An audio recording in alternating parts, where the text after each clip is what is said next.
ce webinaire qui va donc vous permettre de découvrir cette nouvelle édition. Et dans la dernière partie du webinaire, un temps d'échange est prévu pour répondre à toutes vos questions. Voilà, donc bon webinaire à toutes et tous. À vous la parole, Marjorie et Rémi. Bon, bonjour à tous et à toutes. Voilà, on est très content de présenter cette nouvelle édition, qui s'inscrit dans la logique en fait de toute la collection, donc sur seconde, première, terminale. On a choisi en fait parce qu'un webinaire, c'est vrai, il est intéressant seulement s'il y a un peu un angle et si on peut aborder des questions un petit peu précises. Et pas juste faire un feuilletage de l'ensemble du manuel, ce que vous pouvez parfaitement faire de votre côté en salle des profs. Donc là, on a choisi en fait de montrer quelque chose qui nous paraît important, c'est que on essaie de concevoir avec Marjorie et avec les auteurs un manuel qui permet en fait des modalités assez diversifiées de mise en activité des élèves. Ça vaut pour la seconde parce qu'on sait tous qu'on a des services en fait avec des heures et demie, 1 heure et demie par classe et donc beaucoup de secondes. Il peut y avoir aussi plusieurs classes de première dans un service. Et puis parce qu'on a besoin parfois de se renouveler également. Et comme on sait qu'un manuel, en fait, on peut le garder plusieurs années, ça peut être intéressant de pouvoir renouveler un peu la manière de traiter un même chapitre, sachant même que le livre, lui, il est là toujours. Et donc il y a différentes manières de s'approprier ce manuel. Et donc on va proposer ici, alors, donc parce que ce qui permet en fait à ce manuel d'être appropriable de différentes manières, c'est que à la fois il a une cohérence, mais aussi en fait il y a, on peut dire un contenu qui est assez modulaire, et c'est-à-dire qu'en fait on a des éléments qu'on peut utiliser à différents moments. Et c'est comme on a appelé ça dans la présentation des briques pédagogiques. Et on va essayer de montrer une déclinaison de ça sur un chapitre, qui est le chapitre sur la monnaie. Donc, qu'est-ce que la monnaie et comment est-elle créée? Alors, on sait que les temps sont un peu contraints, toujours, alors encore plus en terminale, bien sûr, avec les épreuves finales. Mais en première, on estime qu'il y a voilà, un chapitre. Bon, il y a des chapitres un peu plus courts qu'on peut traiter un peu moins que ça, peut-être, mais en gros, décemment, en fait, il faut, pour ce chapitre-là, en fait, 3 semaines, c'est-à-dire à peu près 12 heures de cours, et qu'on a essayé de découper en 6 séquences de 2 heures, donc ça fait donc 6 fois 2, et 3 parcours. Donc un premier parcours, on va dire classique, mais qui suit à peu près le déroulé des pages, en fait, quand on feuillette le manuel. Mais ensuite, on va présenter avec Marjorie 2 parcours alternatifs, où en fait, on va faire les choses un petit peu différemment et on va voir un peu comment on peut faire différemment. Alors, je donne la parole tout de suite à Marjorie, qui va commencer sur le parcours classique. Voilà, bonjour à tous. Parcours classique, ça signifie, comme l'a dit Rémi, qu'on se met un peu dans le mode proposé dans l'ordre du manuel. Donc, une intro, des dossiers de cours et ensuite, à la fin, une activité qu'on appelait avant TD et de travail de méthode et à la fin, une évaluation. Alors, dans notre manuel, dans toute la collection, la double page d'ouverture de chapitre propose toujours 3 entrées qu'on appelle donc découvrir. Là, pour le parcours classique, on propose d'utiliser la vidéo, donc une des 3 entrées possibles. Comme l'a dit Rémi, si on a fréquemment plusieurs classes de première, ça peut aussi permettre de varier la même année avec les différents groupes, même de première. Donc là, on vous propose dans le parcours classique de démarrer par cette vidéo qui dure moins de 5 minutes, qui donc présente le développement du paiement sans monnaie manuelle en Chine très très avancé, qui passe beaucoup donc par les applications, y compris comme on le voit là sur la photo qui figure la vidéo, sur le marché aux légumes. Voilà. Et donc la Banque centrale chinoise a créé donc le e-yuan, donc une monnaie qui passe par l'application du téléphone et qui est très très très utilisée, y compris voilà, dans des achats qui ne sont pas dans des commerces en dur, mais sur un marché de fruits et légumes comme on le voit là. Et donc ensuite, toujours dans cette première séquence de 2 heures, une fois donc que ce découvrir permet justement d'interroger la matérialité de la monnaie, et ses évolutions, on démarre donc par le dossier sur les formes et les fonctions de la monnaie, proposé avec 4 documents, comme c'est le cas pour tous nos dossiers de cours, des documents toujours variés, du texte et du document statistique. Alors là, sur cette double page-là, il n'y a pas de document statistique, mais il y a une frise et un exercice, une frise chronologique donc sur les évolutions des formes de monnaie, et bien sûr le document texte classique de Dominique Plion sur les 3 fonctions économiques de la monnaie. On propose toujours dans nos doubles pages un exercice à la fin de la double page d'auto-évaluation d'entraînement. Donc là, il s'agit de quelque chose d'assez rapide à faire, mais qui permet de bien clôturer la séquence de cours. Donc c'est 3 propositions dans lesquelles il faut choisir en rayant la mauvaise réponse voilà, ce qui a été vu sur les formes et fonctions de la monnaie. Ensuite, dans le parcours classique, eh bien, entre guillemets, on enchaîne au rythme proposé et dans l'ordre proposé par le manuel. Donc, le deuxième dossier, on compte 2 heures pour ce dossier-là complet sur qui crée la monnaie, puisque là, il faut aborder des mécanismes complexes, assez contre-intuitifs sur la création monétaire ex nihilo. Voilà, donc là aussi encore, comme souvent, on propose un exercice au cours de l'apprentissage. C'est un exercice qui sert à apprendre et pas un exercice qui sert à vérifier à la fin. Donc là, c'est l'exercice fictif sur la limite, quelles sont les limites de la création monétaire par les banques commerciales. Et toujours, donc là, on a un document statistique cette fois-ci, donc sur les formes que prend la monnaie réellement en euros, et un vrai faux pour s'auto-évaluer. Là aussi, c'est que 3 questions, ça peut être fait assez rapidement, mais ça permet aussi de vérifier avec les élèves. Alors, il y a une façon assez agréable de le faire, c'est de demander aux élèves de prendre un stylo rouge, un stylo vert en main, le rouge pour dire que c'est faux, le vert pour dire que c'est vrai. On demande aux élèves de préparer rapidement le vrai-faux, et ensuite on fait à chaque question levé, vrai ou faux, vert ou rouge, et donc on visualise sa classe comme ça assez rapidement, et ça permet vraiment de voir si les élèves n'ont pas compris dès qu'on voit des mauvaises réponses, et de rectifier tout de suite. Et c'est une mise en œuvre assez facile et assez ludique que les élèves apprécient. Eux aussi d'ailleurs, pour vérifier qu'ils ont bien compris.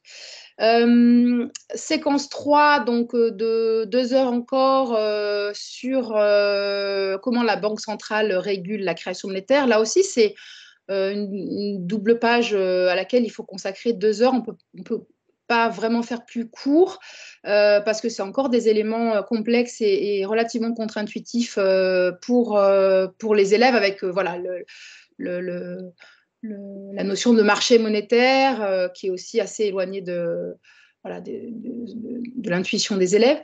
J'insiste là aussi, je ne l'ai pas fait encore, dans chaque dossier, c'est vrai pour toute notre collection de la seconde à la terminale, le document 1 est toujours un document d'accès, on va dire, sans préalable, sans prérequis, qui permet aux élèves de tout de suite être en questionnement et d'attiser leur curiosité pour qu'ensuite ils puissent avoir envie et besoin surtout de découvrir les notions et les mécanismes plus complexes dans les documents qui suivent la double page. Et donc là, pour commencer, vous voyez, c'est la photo du premier billet de Banque centrale voilà, qui est reproduit, et un podcast d'une émission de radio justement de France Culture qui raconte cette histoire du premier billet de Banque centrale.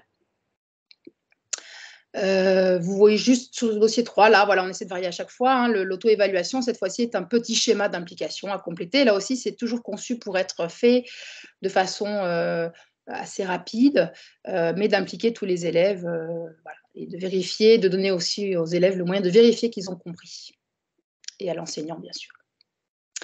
Et enfin, la 4e séquence, qui est le 4e dossier. D'ailleurs, j'en profite pour préciser que tous les chapitres, désormais, de cette nouvelle édition de première comptent 4 dossiers. Ni moins ni plus. À chaque fois, notre parti pris était de traiter chaque chapitre, de découper les OA voilà, en 4 doubles pages. Et donc là, ce dossier nous paraît voilà, lui aussi nécessiter 2 heures. Toujours avec un pour commencer sans préalable. Là, c'est une déclaration sur Twitter de Christine Lagarde, donc gouverneure de la Banque Centrale Européenne, qui annonce qu'elle va relever les taux directeurs pour rentrer dans le vif du sujet. Le document 2, qui n'est pas estampillé exercice, mais qui ressemble beaucoup à un exercice, à l'aide d'une vidéo et d'un schéma d'implication à compléter.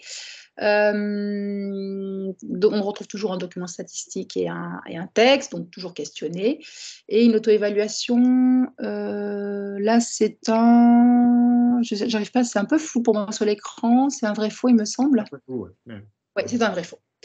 Et là ce qu'on propose en fait, c'est qu'on peut ajouter, insérer, donc c'est une petite variante, en allant plus loin dans le chapitre, page 125, où on propose cette page, donc à chaque fois, de 2 documents statistiques pour entraîner les élèves aux méthodes statistiques. Et là, il se trouve que le document 1 porte justement sur la politique monétaire et l'activité économique, donc qui est le dossier traité là en question. Et donc, on propose d'insérer, alors ça peut être en fin de séquence ou au milieu, ça fait aussi une sorte de respiration pour les élèves, on peut les mettre en groupe, une sorte de capsule comme ça à l'intérieur des 2 heures, pour casser un peu ce rythme peut-être du document questionné par des questions sur le contenu.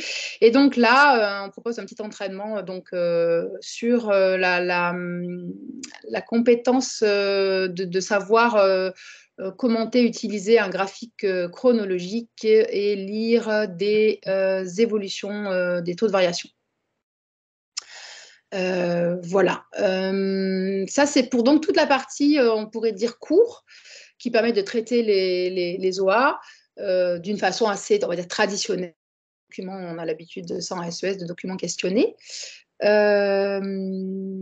ensuite, là, je crois, Rémi, c'est toi qui va présenter la fin de ce parcours. La logique de nos manuels, c'est toujours que les dossiers traitent absolument intégralement tout le programme, c'est-à-dire tous les objectifs d'apprentissage.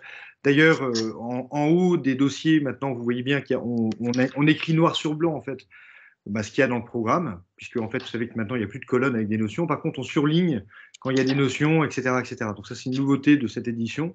On a mis, en fait, les objectifs d'apprentissage et en mettant en gras, pardon, c'est pas surligné, c'est en gras, ce qui nous paraît être les notions, parce qu'en fait, dans le programme, ça n'a pas été mis en gras, mais on voit bien, enfin, on essaie un petit peu, quelque part, en fait, de pré-mâcher un peu le travail pour mettre des priorités sur les mots comme banque centrale, ici, sur le dossier 3, marché monétaire, etc. Mais ensuite, on a des activités, donc c'est vrai que dans l'ordre des pages du manuel, il y a des activités qui viennent après, mais on va ensuite expliquer pourquoi, en fait, ces activités qui viennent après dans le programme, enfin, dans le manuel, il y a une logique à les faire après, mais en fait, on peut aussi les faire pendant ou avant. Voilà. Donc là, dans le parcours classique, on est classique parce que on a fait les 4 dossiers, et ensuite, on peut dire en approfondissement, on peut traiter le Salvador a-t-il eu raison d'adopter le Bitcoin comme monnaie officielle? Ce qui permet quelque part d'approfondir forme et fonction de la monnaie qu'on avait vu dans les dossiers antérieurs, et en même temps aussi d'avoir une petite activité qui est relativement courte, où on va faire une activité de prise de parole, puisqu'on sait qu'on est en première, donc le grand oral, il est en terminale, mais que les compétences de l'oral doivent maintenant être travaillées vraiment en fait sur tout le cycle du lycée. Et donc là, on propose quelque chose, donc à travers cet exemple, donc vous avez donc des documents variés, bien sûr, avec une vidéo et un texte qui reviennent un peu sur cette expérience qui, globalement, est malheureuse, et qui permet de montrer qu'en fait, le Bitcoin n'est pas une monnaie, il ne remplit pas les fonctions de la monnaie. On propose en fait un exercice d'enregistrement, donc chacun s'enregistre, ce qui permet ensuite d'avoir une trace aussi, puisque le fait de s'enregistrer permet de déceler en fait des défauts de l'oral et de travailler sur ces défauts-là. Donc c'est un exercice qui peut être très pertinent pour la préparation au grand oral, qui est un peu lointain en première encore, mais qui doit être préparé là. Et donc pour approfondir ça, en fait, on peut ensuite réviser. Donc on peut cette activité, elle peut se faire soit sur 1 heure si on fait que les étapes 1 ou 2, soit si on va jusqu'au bout de l'enregistrement, c'est plutôt 1 h 30. Et il reste peut-être une demi-heure où on peut en fait pratiquer le tester vos connaissances. Donc il y a toute une série. Donc on a proposé davantage d'exercices dans cette édition-là, des exercices du type QCM, remplir des tableaux, faire des schémas, texte à trous, etc., etc. Et donc ça peut faire l'objet d'une séquence en classe, parce que comme le montrait bien Marjorie, en fait, ces exercices-là, ils sont intéressants à travailler en classe parce que ça permet vraiment en fait à chacun de se confronter à ce qu'il a compris, à ce qu'il n'a pas compris. Et bien sûr, ce qui est intéressant, c'est le retour après par l'enseignant ou par les autres élèves pour justement corriger. Et justement corriger, on fait de l'évaluation formative, hein, pour utiliser le jargon un petit peu de la pédagogie. Donc, dernière séquence, dans chacun des parcours qu'on propose, en donc 6 fois 2 heures, la séquence 6, elle est vers le bac. Donc, on sait que chacun va décliner ça, en fait, suivant un petit peu sa progression. Là, dans chaque chapitre, on propose, bien sûr, une épreuve composée et donc parfois une dissertation, parfois une séquence vers le grand oral, etc., etc. Et ici, donc, on a une épreuve composée, donc on peut travailler avec les élèves. Là, vous voyez la double page ici. Elle permet en fait à la fois de travailler sur un EC1. Donc ici, à partir d'un exemple, expliquer comment le crédit bancaire contribue à la création monétaire. Et sur un EC2, donc on a un document statistique et on a un guidage méthodologique. Donc autrement dit, ce n'est pas un sujet sec, c'est un sujet avec un guidage méthodologique, avec une méthode pour analyser ce document statistique qui potentiellement pourrait être présenté en fait au baccalauréat. Donc avec un pas à pas, analyser le sujet. Donc ici en fait le document, vous le voyez en petit, mais c'est l'évolution du taux d'intérêt directeur au Canada et l'évolution des taux d'intérêt aux entreprises et aux ménages. Et en fait on voit qu'il y a une corrélation très forte entre les trois. Quand la Banque centrale relève ses taux d'intérêt directeurs, on voit ça sur la dernière période, les taux d'intérêt aux ménages et aux entreprises augmentent également. Et donc, quelque part, en fait, on peut approfondir ici les canaux de la politique monétaire, etc. Et donc, ça peut vraiment, c'est important de faire, comme vous le savez tous hein, et toutes, important de le faire en classe, mais en même temps, il y a besoin d'un pas à pas, d'un guidage méthodologique. Et donc, là, on le propose, analyser le sujet, sélectionner les données pertinentes, mobiliser les connaissances pertinentes et rédiger votre réponse. Et sur la deuxième heure, on peut travailler sur l'EC3. Alors évidemment, c'est assez contraint comme temps parce que sur 2 heures, on sait tous comment on court un peu sur la préparation du bac. Mais là, on peut... donc on a un sujet qui est assez simple. À l'aide de vos connaissances et du dossier documentaire, vous montrerez que la monnaie a plusieurs fonctions. Bon, normalement, quand on voit la synthèse, en fait, on sait qu'il y en a 3. Hein. Et on va demander en fait de construire le plan. Bon, voilà, si on comprend à peu près le chapitre, on sait qu'il y a à peu près 3 parties. Et on va demander de rédiger seulement un AEI, donc autrement dit peut-être sur une des 3 fonctions de la monnaie, et ce qui permettra éventuellement de le corriger en classe et de voir ça avec les élèves. Voilà. Donc ça, c'est vraiment le parcours classique. Et on va voir maintenant avec Marjorie comment on peut décliner ce chapitre-là avec le même manuel, mais d'une manière un petit peu différente. Alors, 2 parcours alternatifs possibles qui permettent de varier les démarches pédagogiques, donc selon les classes et selon le moment de l'année où est traité ce chapitre, parce qu'évidemment, ça se décline pour ce chapitre-là, mais bien sûr pour l'ensemble des chapitres du manuel, les 12 chapitres. Et donc, la proposition qu'on fait dans ce manuel de première qui change par rapport au précédent manuel de première de 2019, on a rajouté en fait une double page expérimentée en sciences sociales, qui est présente en fait dans certains chapitres, et pas dans tous, mais dans certains, et donc qui permet en fait un point de départ dans le chapitre qui serait tout de suite par une activité. Alors vous allez me dire, oui, mais les activités, classiquement, dans les manuels, elles sont après les dossiers.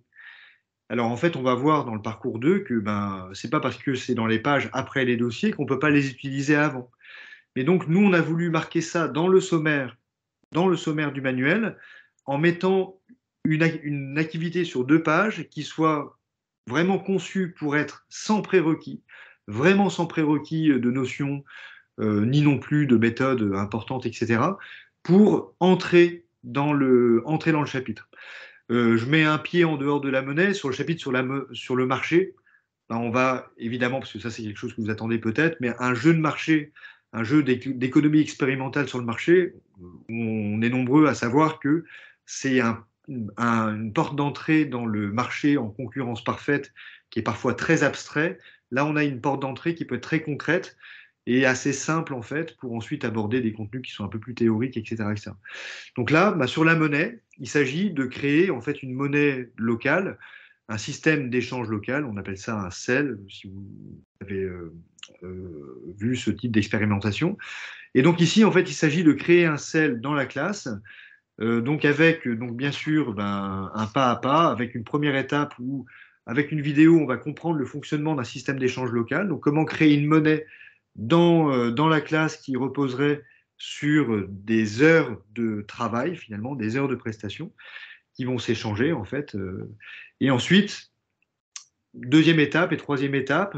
Deuxième étape, évaluer les besoins et capacités de chacun. Donc, chacun pourrait identifier les services qu'il peut offrir et les services qu'il demanderait dans la classe. Et ensuite, on met en place en fait une activité qui conduit les élèves dans la classe à délibérer sur quelles sont les règles qu'il faudrait fixer pour échanger des heures, par exemple, d'aide en maths contre des heures d'aide en français ou des heures peut-être autres, hein, etc., etc. Et donc, à la fin, en fait, on obtient une activité qui permet de mettre un pied en fait de départ dans la monnaie permet d'échanger, d'établir un système de prix. Donc là, il y a des heures, peut-être qu'un soutien en maths, je ne sais pas. Est-ce que ça vaut plus ou pas qu'un soutien en français? Je ne sais pas. Enfin là, il y a une question qui va se délibérer dans la classe. Que la monnaie peut être créée ex nihilo, donc à partir de rien. Donc ici, c'est le cas des heures. On va décider qu'en fait, ça va être un instrument d'échange, mais bon, ça n'a rien de spontané et rien d'évident. Que la monnaie nécessite des conventions, qui nécessite une régulation. Donc la monnaie est toujours une institution, autrement dit, hein. Donc le mot institution n'apparaît pas dans la double page, il va intervenir après, mais il y a un peu un implicite ici. Donc pour garantir la confiance et le fait que si j'ai accordé un soutien en maths, je vais obtenir en retour peut-être un soutien en français. Et la monnaie permet de stimuler l'activité économique locale. Ça vaut, dans l'exemple qu'on prend, la vidéo porte sur le Galet, donc en Bretagne, mais ça vaut dans la classe où on va pouvoir stimuler les échanges dans la classe entre les élèves. Et donc, c'est une porte d'entrée. Mais bien sûr, il y a d'autres parcours alternatifs sont possibles. Donc, there is no alternative, disait une certaine première ministre anglaise, mais non, il y a toujours des alternatives. Et donc, Marjorie, à toi.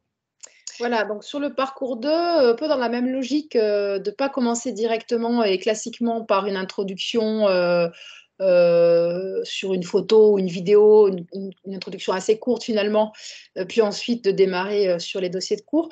Comme pour le parcours 1, la création d'un CEL dans la classe, avec le parcours 2, donc, on propose de démarrer par une activité qui est donc placée en fin de chapitre hein, dans l'édition du manuel, mais qu'on peut très bien utilisé pour démarrer. Alors, une activité sur l'inflation. Alors, comme vous le savez, ce mot d'inflation n'apparaît pas dans les OA. Il est en filigrane à travers la question de la stabilité des prix, hein, du rôle de la Banque centrale et de la stabilité des prix. Probablement parce qu'à l'époque où les programmes ont été écrits, l'inflation n'était peut-être pas encore dans la tête des concepteurs comme une possibilité, comme quelque chose qui pouvait revenir. Quoi qu'il en soit, l'inflation est là, ça correspond probablement à un vécu ou d'appréhension quotidienne de la part des élèves. Donc, il nous a paru important de la faire apparaître dans le chapitre sur la monnaie, donc à travers cette activité sur l'inflation. Là, il s'agit d'une activité aussi parce que vous pourriez dire de démarrer par l'inflation, c'est compliqué, qui ne demande pas de prérequis parce que la tâche, il s'agit de faire une carte mentale, donc. On va dire que toutes les informations pour réaliser cette carte mentale sur les causes de l'inflation, hein, sur ce qu'est l'inflation et surtout sur ses causes, sont très très bien exposées dans un document de vie publique, là, donc un document grand public, hein, le document 2, avec en plus des tirés. Donc les choses sont assez bien structurées dans les documents qu'on propose, mais il s'agit donc de les faire quand même découvrir aux élèves et de fabriquer en groupe une carte mentale. Possiblement via une application en ligne gratuite, hein, de carte mentale. On peut aussi, évidemment, si on préfère, proposer aux élèves de la faire sur une feuille papier. Voilà. Et alors, cette activité-là, elle est plus courte que pour le parcours 1, hein. Elle est faisable en 1 heure. Je l'ai testé il n'y a pas très longtemps avec ma classe, là, avec mes élèves de première. Ce qui est bien même, c'est qu'il faut moins d'1 heure, hein, pour faire un premier jet de carte mentale. Et ce qui est intéressant, c'est que ça permet tout de suite de reprendre, parce que souvent les élèves mettent trop de texte et pas assez de branches et de sous-catégories, ils ont du mal à décliner. Et donc on peut, en 1 heure tout de suite, hein, faire un deuxième passage de carte mentale pour dire aux élèves, là, il y a trop de texte, il y a trop de mots, il faut davantage décomposer, il faut davantage hiérarchiser, avec la consigne que plus on s'éloigne du centre, plus on détaille en fait, hein, les indications. Et donc là, l'idée, comme pour le parcours 1 où on démarre par un CEL, avec cette activité-là, c'est ensuite de permettre aux élèves de s'être déjà posé des questions, d'avoir déjà finalement des éléments de problématiques auxquels ils veulent répondre sur la monnaie, et de pouvoir aller un peu plus vite du coup sur les dossiers de cours. Donc on pourrait dire ça rajoute, c'est une perte de temps. C'est censé, cette façon de démarrer par une séquence introductive, une activité en fait un peu longue de 2 heures pour le CEL et là de 1 heure, d'ensuite gagner du temps quand on est sur les dossiers de cours, soit parce qu'il y a des documents qui sont un peu redondants ou dont on a déjà évoqué les questionnements. Je pense par exemple là sur l'inflation, on a par exemple dans le dossier 1, le document 4, c'est la Turquie en proie à l'hyperinflation. Donc le fait d'avoir fait cette activité introductive, de carte mentale sur les causes de l'inflation, permettra par exemple sur le dossier 1 ensuite de passer plus vite sur le document 4 et voire même de ne presque peut-être pas faire ce document 4. Ça permet en tout cas de régler selon le temps qu'on a sur la séquence de 2 heures. Voilà, et ensuite la suite donc du parcours, et c'est Rémi qui va vous donner la suite du On propose juste sur l'activité 1 qui serait un peu courte, il y a une méthodologie Oui, j'oublie. Oui, qu'on peut utiliser. Bon, Tout voilà. à fait. Donc, en fait, soit on fait refaire et améliorer les cartes mentales parce qu'on a du temps, soit en effet, on a prévu, là aussi, j'en ai parlé dans le parcours classique, d'utiliser cette fois-ci le document 2 de la page de s'entraîner avec les statistiques, qui est en rapport évidemment avec l'activité, hein, sur l'évolution de l'inflation et ses composantes en France depuis 2019. On voit à la fois que l'inflation augmente depuis 2021 et on voit aussi si c'est sur l'énergie ou l'alimentation et d'autres gammes de produits que les prix augmentent plus ou moins. Voilà. J'ajoute une spécificité de ces pages donc, de travail sur les statistiques, c'est que vous allez me dire c'est des documents questionnés, c'est exactement pareil. Non, c'est pas pareil. Parce que donc, on a demandé aux auteurs, et on s'y est vraiment tenu, c'est que les questions ne portent pas sur le fond, autrement dit sur les causes de l'inflation, etc., mais vraiment sur les méthodes statistiques. C'est que vraiment le questionnement est pas à pas, en lien avec les fiches outils de statistiques de la fin, sur exploiter ici donc un document chronologique et avec une certaine complexité et qui pourrait servir, pourquoi pas, pour un EC2 d'ailleurs, éventuellement. Voilà. Donc voilà, le questionnement est un petit peu différent, il est beaucoup plus méthodologique et beaucoup moins en fait économique pour le coup directement. Et donc ensuite, séquence 2, 3, 4, on va utiliser les dossiers, mais on peut travailler différemment parce que comme le disait Marjorie, de démarrer par une activité dans les deux parcours alternatifs, en fait, soit le CEL avec le expérimenté avec l'essence sociale, soit avec l'activité sur l'inflation, ça permet d'aller un peu plus vite peut-être sur le premier dossier. Parce que si on a fait le dossier sur le CEL, finalement, en fait, on a déjà vu que la monnaie, elle elle peut être créée à partir de rien, qu'elle peut avoir des formes assez variées. Et donc, on peut, en fait, nous, on fait une proposition ici parce qu'on essaie de montrer, en fait, des modalités différentes d'utilisation du manuel. On peut faire de la pédagogie inversée. C'est-à-dire, en fait, par exemple, partir de l'essentiel, c'est-à-dire de la synthèse, enfin, c'est une sorte de synthèse. Alors, je précise un petit peu, si vous regardez la double page, en fait, où il y a ce que nous appelons l'essentiel, qui s'appelle la synthèse parfois dans d'autres manières, on l'a appelé l'essentiel. Pourquoi? Parce qu'en fait, c'est un peu plus développé que ce qu'on avait l'habitude de faire dans des éditions précédentes. On s'est rendu compte à la pratique, parce que je vais aussi, c'est un point qu'a abordé un tout petit peu Marjorie, elle a testé certaines activités, mais nos auteurs testent pas mal d'activités et d'éléments de dossier, etc. Nos auteurs sont toutes et tous des enseignants en lycée. Donc tous ceux qui ont créé les pages, en fait il y a une exception, c'est moi, mais je suis coordinateur, donc je suis en prépa, mais j'ai un pied dans un lycée avec des collègues de lycée, et ça m'arrive d'intervenir en lycée. Et donc en fait on sait que cette pratique-là, elle est possible, parfois pour aller plus vite. Alors, évidemment, dans une partie où il n'y a pas un enjeu très important d'explication un petit peu notionnelle, etc. Bon, c'est le cas pour forme et fonction de la monnaie.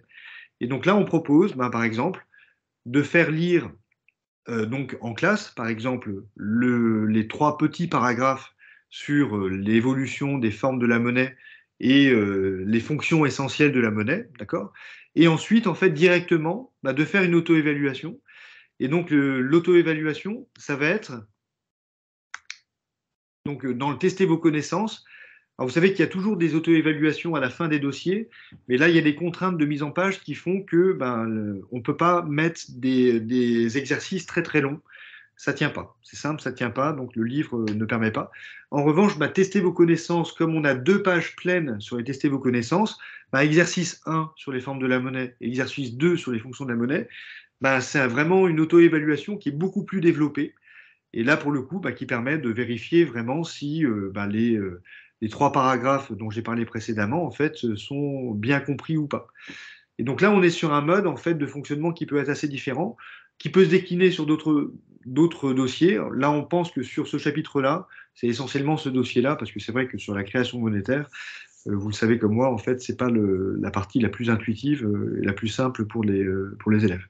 Et une fois qu'on a fait ça, on peut éventuellement faire une activité qui permet d'appliquer un petit peu, avec le Salvador a-t-il eu raison d'adopter le Bitcoin, comme donc l'exemple du Bitcoin est donné d'ailleurs un peu comme un contre-exemple, puisqu'en fait, comme vous le savez, le Bitcoin ne remplit pas les 3 fonctions de la monnaie, en tout cas, vous n'irez pas acheter du pain avec du Bitcoin, et ça c'est pas non plus une bonne réserve de valeur, une unité de compte pas trop non plus.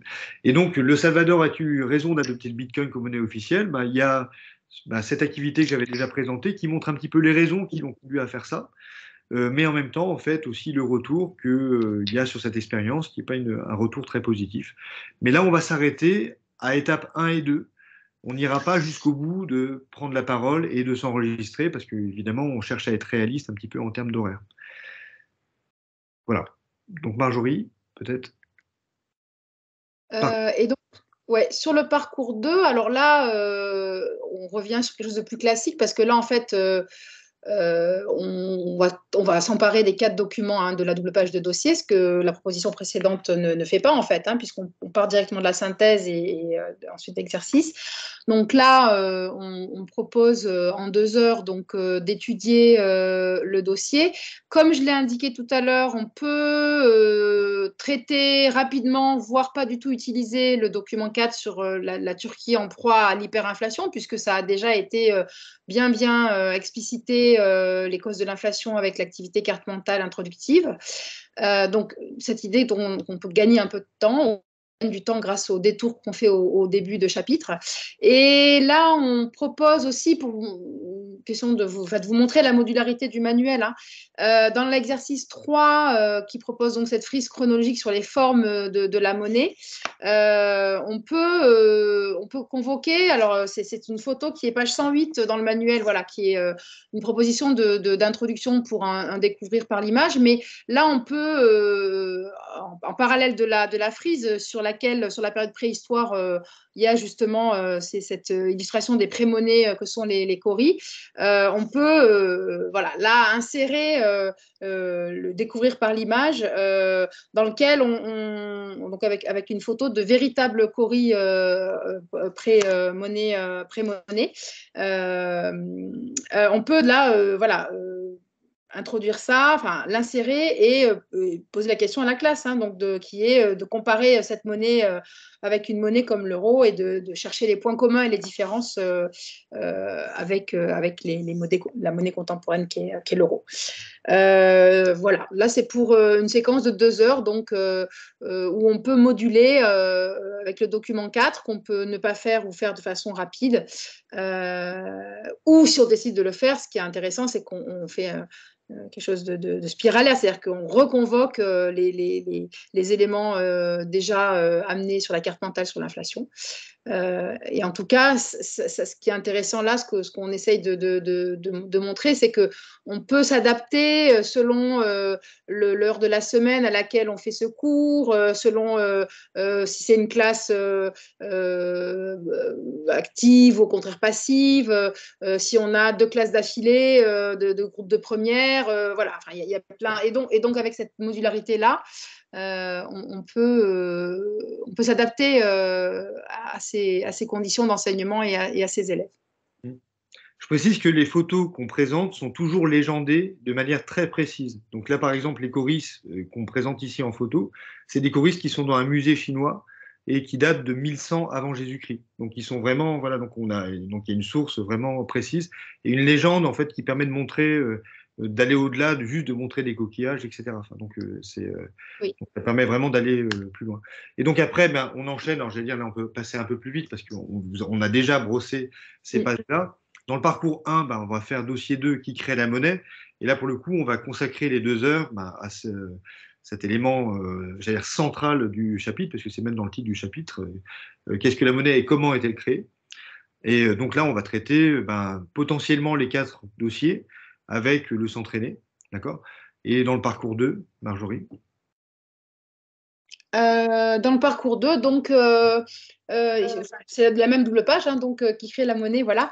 Et on propose d'introduire là aussi, de remplacer l'auto-évaluation de la double page qui est petite par une auto-évaluation, pardon, plus grande. C'est l'exercice 3, donc vous voyez, c'est un tableau avec 5 propositions de la page 126, donc cette fameuse grande double page à la fin de chapitre qui propose 6 exercices pour tester ses connaisses, pour densifier, voilà, pour proposer un exercice un peu plus long et un peu plus dense. Voilà, oui, on voit en grand. Voilà. Voilà, et là on voit en grand, voilà, que l'exercice en question qui est un peu plus, voilà, qui demande davantage de réflexion et de temps et d'arbitrage pour les élèves que ce qui est proposé dans le dossier 2, qui est un vrai faux avec juste 3 propositions. Alors, le côté modulaire, il est renforcé par le fait qu'on a soigné les titres pour que les titres renvoient directement aux objectifs d'apprentissage. C'est qu'on n'a pas mis tableau à remplir, ce qu'on pouvait avoir parfois, ou schéma à compléter, etc. Là, c'est vraiment à chaque fois les fonctions de la monnaie, les formes de la monnaie, les variations de la masse monétaire, etc. etc. Et donc, ça vous permet en fait de moduler et de faire des activités comme ça un peu variées. Et donc, si on va ensuite sur le dossier 3, c'est pareil, on peut aller assez vite sur comment la Banque centrale régule-t-elle la création monétaire. On a bien sûr le dossier.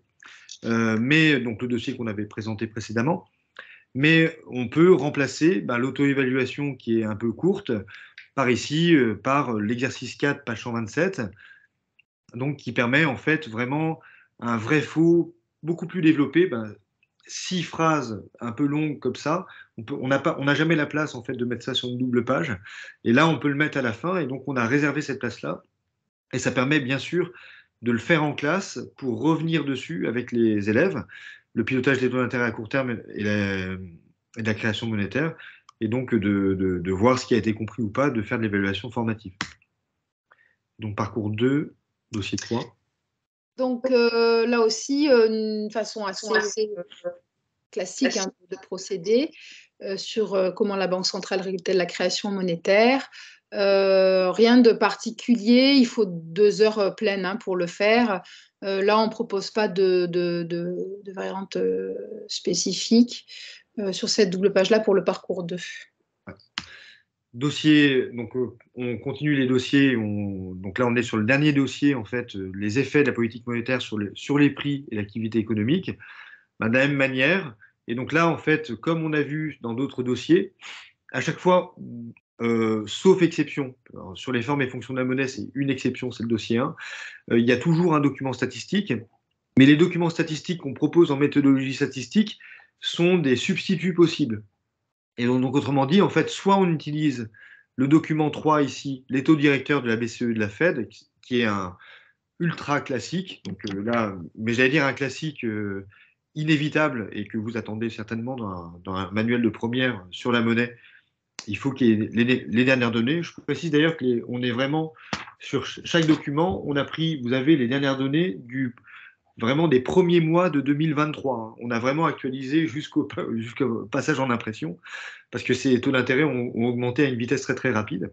Et donc on a fait attention de ne pas garder juste octobre 2022. On est vraiment sur les dernières données qu'on avait juste avant d'imprimer. Mais on peut remplacer par donc l'exercice sur la politique monétaire et l'activité économique, et où là il y a un questionnement qui va être moins sur le mécanisme du taux d'intérêt directeur et de la politique monétaire que sur vraiment la lecture d'un document en fait où il y a des différentes variables, taux d'inflation, taux de croissance, taux directeur en fin d'année, etc., etc. Et donc sur le parcours 2. Et sur le parcours 2, donc là, on se souvient que dans le parcours 2, les élèves ont démarré le chapitre par une carte mentale sur l'inflation.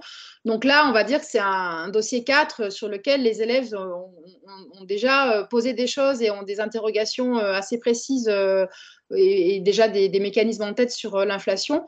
Donc c'est censé permettre un intérêt plus grand des élèves et peut-être aussi de passer plus facilement sur le document 3 et le document 4, hein, par exemple, qui traite de l'inflation. Et là aussi, on peut proposer en auto-évaluation à la place de celle qui est proposée dans le dossier, un texte à trous qui fait synthèse aussi. Hein, c'est ça l'intérêt des textes à trous, c'est qu'ils font synthèse de cours, ils peuvent compléter les notes de cours des élèves, voire même remplacer la prise de notes si l'élève en a besoin ou si l'enseignant le décide. Donc là, il s'agit de l'exercice 6, hein, page 127. Cette façon aussi de régulièrement amener les élèves à faire un exercice qui n'est pas sur le dossier de cours, c'est aussi leur montrer qu'il y a des exercices dans le manuel, qu'il y a des exercices à d'autres endroits en fin de chapitre et de les habituer à naviguer eux aussi dans leur chapitre et à aller les chercher et les utiliser. Hein, ces exercices, soit de méthodologie statistique, soit de tester vos connaissances de fin de chapitre. Et donc, on termine par la séquence 6, qui est également vers le bac. Et donc, on peut insister sur le fait qu'on propose toujours différentes possibilités, puisque en fait, pour travailler un EC2, donc on a toujours cette EC2 guidée qu'on avait déjà dans le parcours classique, mais on a d'autres EC2 en fait qui sont des sujets qui sont donnés en fait à la fin de chaque double page des dossiers. On propose toujours en fait une mobilisation, donc soit une mobilisation des connaissances, soit une recherche, une étude de documents, soit en fait un raisonnement qui s'appuie sur un dossier documentaire. Donc on a cette possibilité aussi de moduler. Et donc l'évaluation finale, ici, on peut prendre 1 heure pour faire soit des EC1, soit EC2, donc avec différentes possibilités qui ici sont, on voit par exemple, partie 1, donc là ici, dans la double page, vers le bac, à l'aide d'un exemple, expliquer comment le crédit bancaire contribue à la création monétaire. Mais on a, par exemple, aussi, donc à la fin du... donc on a étude d'un document à la fin du dossier 2. Vous voyez ce document qui est assez classique, mais pas très simple, sur ces deux, j'allais dire, cercles qui sont imbriqués et qui montrent en fait les agrégats de la monnaie scripturale. Souvent, on met M1, M2, M3. Là, on a simplifié pour mettre uniquement, c'était M3. Et la monnaie centrale de l'autre côté. et de faire exploiter en fait ça sous la forme d'une EC2. Et dans le parcours 2, alors là, Marjorie va parler du grand oral. Dans le parcours 2, alors dans le parcours 1, c'est la méthodologie du bac des écrits, de l'épreuve composée en l'occurrence. Là, ce qu'on propose dans le parcours 2, pour varier aussi selon les chapitres et les moments de l'année, les activités de méthodologie du bac, bien qu'on soit seulement en première, mais bon, vous savez qu'il faut démarrer le plus tôt possible la préparation des épreuves du bac et notamment aussi du grand oral. Donc là, et il y a 3 doubles pages comme ça dans le manuel. Hein. Ça, c'est la première double page du manuel qui est dans le chapitre sur la monnaie, de méthodologie donc du grand oral. Et cette première activité méthodologique sur le grand oral, elle consiste évidemment à présenter quand même dans ses grandes lignes l'épreuve. Qu'est-ce que le grand oral? Mais assez vite de faire une activité aux élèves pour arriver à choisir et créer son sujet en leur faisant bien comprendre que le sujet ne peut pas être un sujet qui englobe tout le chapitre ou un sujet tel qu'il serait proposé en épreuve composée en EC3 ou en dissertation, qu'il faut que ce soit un sujet qui amène un débat et qui soit un sujet traitable en 5 minutes, qui leur tienne à cœur et qui soit plus étroit que, en général, ce qui est proposé dans les dossiers de cours. Et donc là, dans cette double page grand oral, qui est une activité qu'on fait en 1 heure aisément, je l'ai aussi testé là avec mes terminales cette fois-ci cette année. Et ça se fait très très bien en 1 heure. On a fait le choix de parler des logiciels d'intelligence artificielle, logiciels décriés, mais que tous les élèves connaissent. Et donc notre choix a été de ne pas le diaboliser, de ne pas faire comme si ça n'existait pas. Au contraire, de les nommer comme un outil possible pour, notamment, là par exemple, formuler son sujet sous forme de questions en utilisant un logiciel. Et évidemment, ce qu'on essaye, notre idée, c'est de montrer aux élèves que c'est un outil qui a des limites. Mais qui est un outil, plus on sait l'utiliser, c'est-à-dire plus on affine ses requêtes, de façon successive, plus on donne les bonnes consignes au logiciel d'intelligence artificielle, plus il peut amener en tout cas l'élève à être une aide pour que l'élève puisse formuler un sujet pertinent pour le grand oral. Et ça, c'est pour 1 heure de travail sur la dernière séquence de 2 heures. Et on propose une évaluation finale qui peut être individuelle et notée, sommative, où là, ça pourrait être sur une EC3. Alors, soit celle qui est proposée dans l'épreuve composée en fin de chapitre. Cette fois-ci, on peut dire aux élèves et ils ont à rédiger 2 paragraphes. Ah oui, on pense que c'est faisable en 1 heure. Étudier les documents et ensuite, avec ses connaissances et les documents, trouver un plan et rédiger 2 paragraphes. Ou bien parce qu'on l'a déjà utilisé, ou parce qu'on va en utiliser une autre, ou parce qu'on a plusieurs classes de première, on veut varier. On peut aller puiser donc des sujets de C3 dans les dossiers de cours. C'est le cas page 129 où il y a une C3 qui est proposée en s'entraîner. À l'aide des documents 2, 3 et 4 du dossier. Ou bien, alors là, je vois page, bon, c'est passé. L'autre, je ne sais plus où elle est. Page 129, la 119, je vois, et la 129, c'est celle du vers le bac, voilà. Donc, de possibilités. Voilà, donc en résumé, on va présenter plein de choses, évidemment, donc c'est moins évident si vous ne connaissez pas le manuel comme nous, parce qu'on l'a fait. Mais voilà, on est ouvert à vos questions. Et aussi, donc je crois qu'il y a un petit sondage qui a été lancé par nos amis d'Hachette sur quel est votre avis sur ces 3 parcours.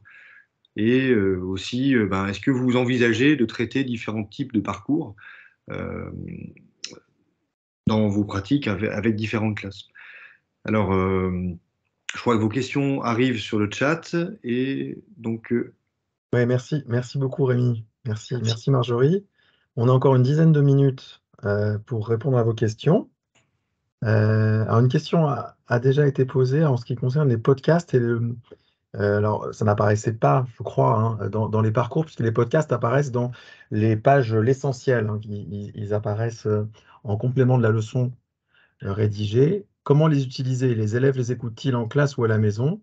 Et si c'est à la maison, comment vérifier qu'ils l'ont bien écouté? Alors, je pense, déjà, ce qui est important, c'est de le faire au moins une fois en classe, parce qu'il faut qu'ils sachent que ça existe et qu'on les fait une fois en classe. Donc, il me semble qu'il faut le proposer au moins une fois en classe, voire ensuite régulièrement, hein, si c'est un moment que les élèves apprécient, voilà, et en tout cas, leur montrer en classe. Et ensuite, comment vérifier qu'ils l'ont écouté à la maison? Ben, on peut, de même que si on leur demande de lire la synthèse à la maison, hein, comment vérifier? Ben, de la même façon, en fait, hein, avec un texte à trous ou avec des vrais faux, justement, qu'on n'aurait pas encore utilisés dans la double page à la fin là, du tester vos connaissances. Mais je crois qu'on propose dans le manuel pas mal de modalités en fait d'auto-évaluation et on a montré d'ailleurs dans un des parcours possibles hein, qu'on pouvait utiliser parce que donc on ne parle pas de synthèse, nous on parle de vraiment c'est un essentiel, c'est-à-dire que il y a l'essentiel mais on va un peu plus loin, on explique en fait. On a eu ce retour en fait quand on a fait des tables rondes avec des collègues qui nous disaient que ce qu'on appelait à l'époque les synthèses des manuels n'était pas assez développé, donnait vraiment en fait sujet verbe complément, quasiment une sorte de reformulation de l'objectif d'apprentissage. Autrement dit, en fait, vous lisez le programme et vous lisez la synthèse, ça ne vous apporte rien, quoi. Donc, on a essayé d'apporter quand même un petit peu quelque chose, mais c'est vrai que on a des pages tester vos connaissances et les petites auto-évaluations aussi, qui doivent permettre en fait de véritablement vérifier si quelqu'un a lu ou pas. En fait, c'est pas jamais. Ouais. J'ajoute que l'intérêt du podcast, c'est l'idée que aussi l'élève peut l'écouter dans le bus ou dans le métro, enfin, quand il se rend au lycée, d'inciter les élèves voilà, à fractionner, avoir des petits moments de répétition comme ça où ils peuvent, de façon assez passive, je dirais, avec leurs écouteurs, écouter la synthèse. Évidemment, ça n'a d'intérêt que s'ils le font plusieurs fois et régulièrement, un peu comme quand on apprend une poésie. Et c'était l'idée aussi que il y a des élèves pour lesquels écouter la synthèse est mieux que lire la synthèse, parce que c'est exactement le podcast, c'est la synthèse lue, hein, mot pour mot. Donc là aussi, c'est plus des propositions et à faire. Alors, je ne sais pas s'il faut vérifier que les élèves ont écouté. On leur dit juste qu'il faut qu'ils voir qu'est-ce qui est mieux pour eux pour mémoriser. Est-ce que c'est quand ils lisent, est-ce que c'est quand ils écoutent, ou est-ce que c'est quand ils font les deux?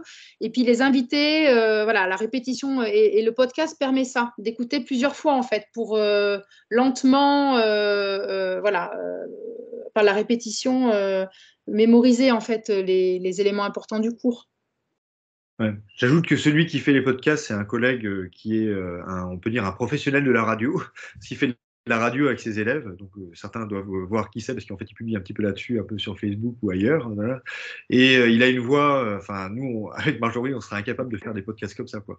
Donc, on a vraiment, on a trouvé vraiment quelqu'un qui fait ça très, très bien. Voilà.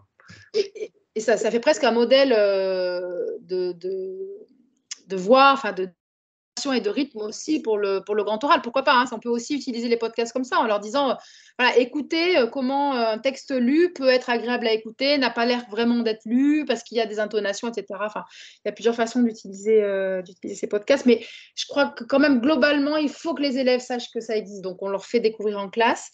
Et ensuite, il me semble qu'il faut leur dire que c'est un outil qu'on leur propose. Peut-être qu'il ne convient pas à tout le monde, hein. Il peut y avoir des élèves qui n'arrivent pas du tout à mémoriser.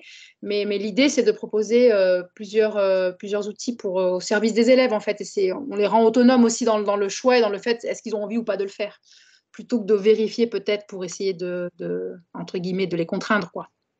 Ce serait plutôt l'idée que j'ai, en tout cas, de l'usage des podcasts. Alors, Gaël, est-ce qu'il y a d'autres questions?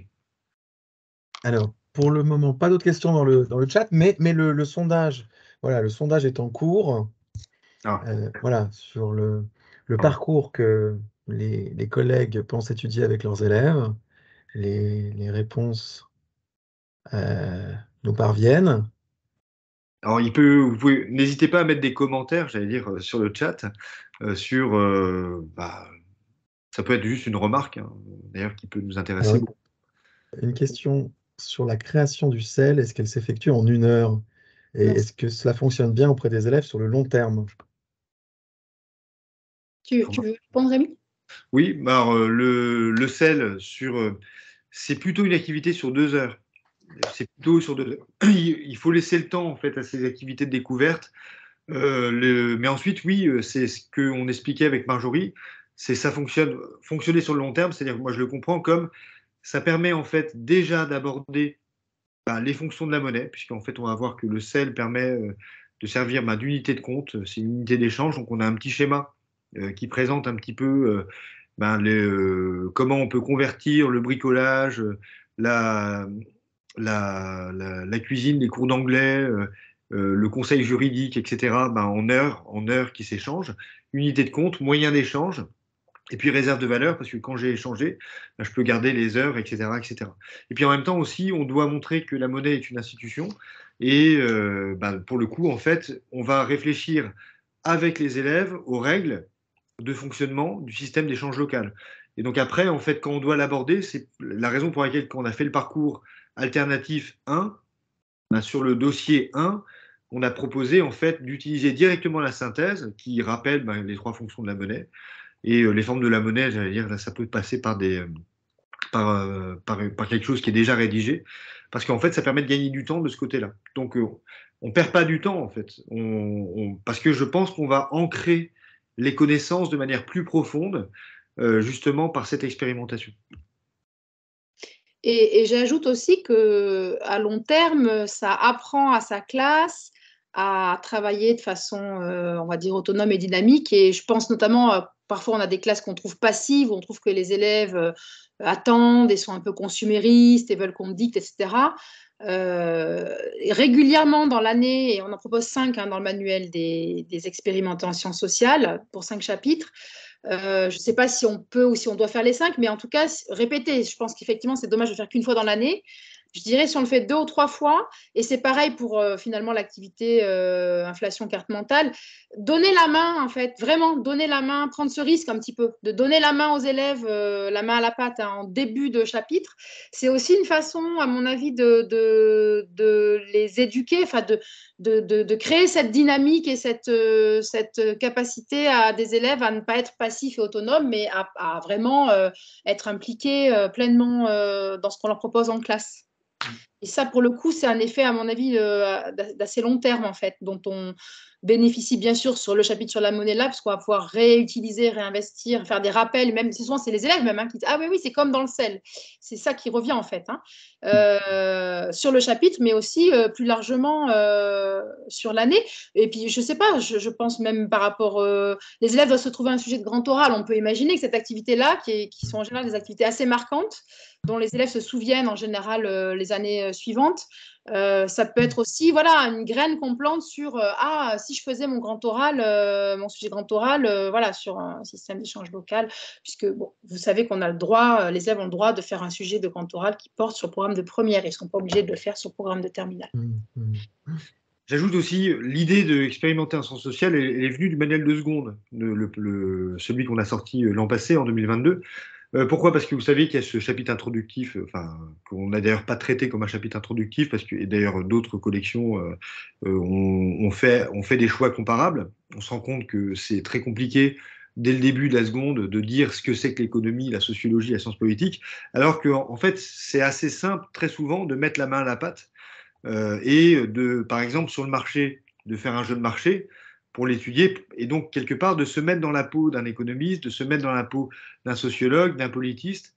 On fait par exemple sur le chapitre sur le vote, l'expérimenter, c'est découvrir l'offre électorale et le clivage gauche-droite. On sait que c'est des sortes de prérequis culturels que n'ont pas tous les élèves, parce que tous les élèves ne parlent pas de politique à table avec leurs parents ou avec leurs frères et sœurs, etc. Et là, on fait analyser d'un point de vue d'un politiste, en fait, véritablement, le positionnement des différents candidats, des différents partis, les programmes politiques. Et il y a une mise en pratique dès le départ qui fait que les SES, c'est pas juste descendant, c'est aussi une mise en pratique. C'est aussi, en fait, une discipline qu'on peut expérimenter quelque part. Gaël, ouais. Je sais pas si, j'espère qu'on a été convaincant. En tout cas, les résultats du sondage sont intéressants puisque on a des choix sur les 3 parcours. Donc voilà, on a reçu 7 réponses. Et les réponses se positionnent de façon relativement équilibrée entre les 3 parcours, le classique, le parcours 1 et le parcours 2. Ce qu'on souhaite faire beaucoup avec Marjorie, c'est on pense qu'un manuel doit faire des propositions, mais des propositions variées, c'est ce qu'on avait dit dès le départ, en fait, c'est vraiment l'angle de ce podcast. Et il y a certaines propositions dont vous allez vous saisir et d'autres pas, et que vous allez tester. J'allais dire, en fait, tout dépend tellement du contexte dans lequel vous enseignez qu'un manuel doit pouvoir être extrêmement évolutif Mais du choix, ouais. et voilà, et du choix, et puis vous-même aussi, vous changez, parce que d'une année à l'autre, vous n'allez pas forcément vouloir faire exactement la même chose. Et c'est ça ce qui peut être rébarbatif sur un manuel qui serait trop rigide, en fait. Voilà. Oui. Non, surtout avec la réforme du lycée, il est vraiment très fréquent que les collègues aient 2 groupes, au moins 2 groupes de première. Hein. Enfin, avant, on n'avait souvent qu'une seule classe. Là, c'est quand même assez fréquent d'en avoir 2. Et du coup, la modularité qu'on vous propose là, elle est aussi censée déjà régler des problèmes par rapport sur les évaluations, hein, de donner différentes choses pour pas que la classe qui est évaluée avant l'autre récupère voilà, le sujet de devoir, mais aussi varier les façons d'entrer et de progresser pour aussi pas se répéter et doublonner à l'identique ce qu'on a fait l'heure d'avant avec une autre classe, quoi. Voilà. Mais alors, je précise bien que, bien sûr, ce manuel, on est, Marjorie comme moi et les auteurs, partisans de beaucoup d'explicitation. Et il y a une colonne vertébrale dans ce manuel. C'est-à-dire que vraiment, en fait, tous les choix sont totalement visibles et totalement explicites. Donc, autrement dit, voilà, il ne s'agit pas de rentrer dans une arborescence qui serait complètement infinie et qui perdrait, en fait, un collègue qui se saisit du manuel. Je reprends ce dernier point qui me paraît essentiel, c'est que on a des auteurs qui sont enseignants, en lycée, et ça vient d'un retour de vraiment la pratique d'enseignants comme vous, enfin de collègues, et aussi des activités qui ont été testées, bien sûr, ça c'est un point qui est assez important, mais c'est pas le cas forcément en fait toujours dans la conception des manuels. Il est déjà 15h33. Ouais. Le temps passe bien trop vite. Alors, s'il n'y a pas de nouvelles questions dans le chat, nous allons peut-être nous arrêter là. Je vous remercie encore, Marjorie et Rémi. On peut dire quand même Rémi, encore, oui, un dernier mot. Marjorie et moi, on est présents sur des listes, comme vous le savez, sur collègues SES, sur Facebook, etc. C'est-à-dire qu'en fait, on souhaite beaucoup cette discussion en fait avec nos collègues. Donc n'hésitez pas en privé à nous envoyer des messages. Voilà. Je pense que Marjorie est sur la... C'est pareil. Ouais. Oui, tout à fait. Voilà. Merci beaucoup. Bonne fin d'année. Bonne fin d'année Merci à tous.